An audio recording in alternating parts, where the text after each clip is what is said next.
क्या कभी आपने ये जानने की कोशिश करी है कि पित्त और पित्त दोष में क्या अंतर होता है? चलिए आज इस वीडियो में मैं ये जो डिफरेंस है ये क्लियर करूंगा आयुर्वेद की दृष्टि से। पहले हम बात करते हैं कि पित्त का मतलब क्या होता है। आयुर्वेद में पित्त के तीन मतलब बताए हैं। पहला मतलब होता है जो जलता है, दूसरा मतलब होता है जो गर्मी पैदा करता है, और तीसरा मतलब होता है जो एक अवस्था से दूसरी अवस्था में परिवर्तन लाता है।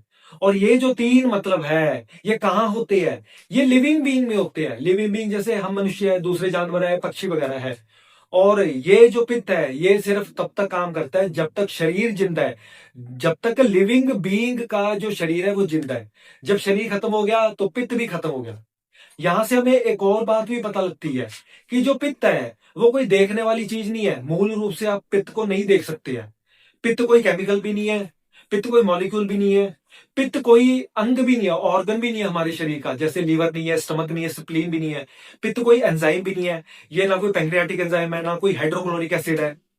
तो पित्त फिर है क्या? पित्त एक स्वचलित ऊर्जा शक्ति है। मतलब ये सेल्फ ऑटोमेटिक काम करती है, अपने आप ही चालू हो जाती है, जीवित शरीर में चालू हो जाती है और जीवित शरीर में काम करती है। पित्त जो है वो एक सिद्धांत भी है, प्रिंसिपल भी है। इसके कुछ अपने गुण होते हैं जो इसके पास पहले से ही मौजूद होते हैं, और जो गुण है वो इसकी डेफिनेशन में जो तीन मतलब है उसमें देखने को मिलते हैं। तो चलिए दोस्तों अब हम बात करते हैं दोष के बारे में।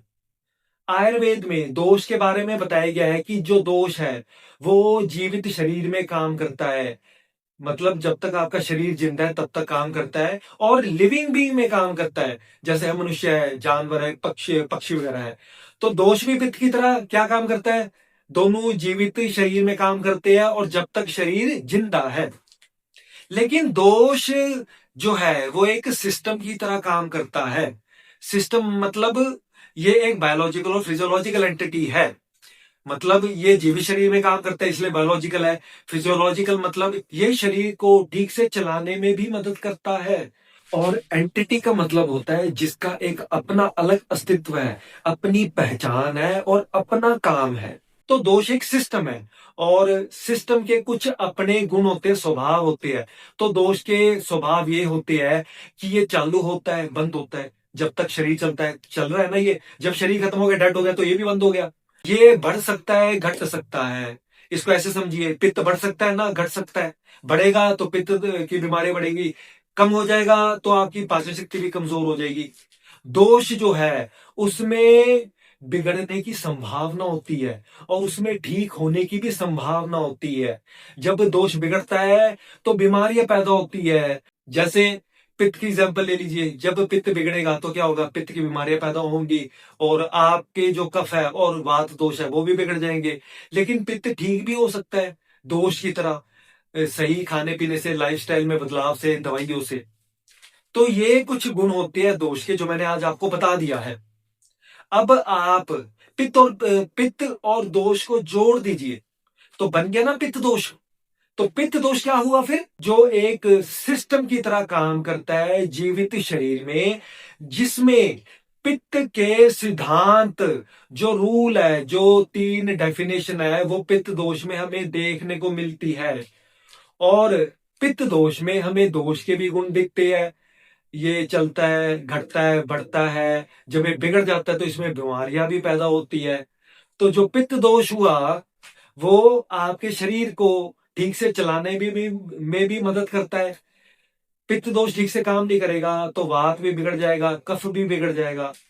तो पित्त दोष में दोष के भी गुण आ गए और पित्त के सिद्धांत भी आ गए, तो ये बन गया पित्त दोष।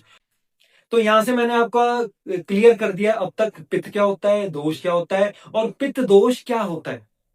अब पित्त और पित्त दोष में एक समानता है, आप समझ ही गए। हाँ, पित्त और पित्त दोष दोनों जीवित शरीर में काम करते हैं, लिविंग बीइंग में काम करते हैं, और तब तक काम करते हैं जब तक आपका शरीर जिंदा है, जीवित है। तो अब दोनों में डिफरेंस क्या है फिर? कि पित्त एक सिद्धांत है, प्रिंसिपल है, इसके कुछ नियम होते हैं। पित्त दोष जो है वो एक सिस्टम की तरह काम करता है। पित्त दोष जो है वो एक सिद्धांत नहीं है, प्रिंसिपल नहीं है। लेकिन पित्त दोष में पित्त के आपको सिद्धांत दिखते हैं, रूल दिखते हैं। जो तीन डेफिनेशन थी पित्त की वो पित्त दोष में आपको देखने को मिलती है। तो ये एक अंतर है और एक समानता है पित्त और पित्त दोष में, मैंने आपको बता दिया है। इसको फाइनली आप ऐसे समझ सकते हैं, वेन डायग्राम बना लीजिए, एक सर्कल बनाइए पित्त का, बड़ा सर्कल बनाइए, उस पर पित्त लिख दीजिए। उसी पित्त के अंदर एक छोटा सर्कल बनाइए, पित्त दोष बना दिया, उसमें लिख दीजिए पित्त दोष। अब सारे पित्त दोष पित्त है बिल्कुल है, क्योंकि पित्त दोष में पित्त के सिद्धांत है, स्वभाव है, वो पित्त दोष में देखने को मिलते हैं। लेकिन सारे पित्त पित्त दोष नहीं होते हैं, और यहां से आपको सिमिलैरिटी पता लग जाएगी और डिफरेंस भी पता लग जाएगा। तो आशा करता हूं दोस्तों अब आपको पता लग गया है पित्त और पित्त दोष में क्या डिफरेंस होता है और इनमें क्या समानता होती है। अगर आपको कोई डाउट है तो कमेंट में पूछिए, मैं आपका जो डाउट है वो क्लियर करने की कोशिश करूंगा। इस वीडियो को लाइक करें दोस्तों, शेयर करें, चैनल को सब्सक्राइब करें, और आने वाली वीडियोस में मैं पित्त के बारे में और भी आपको बताता रहूंगा।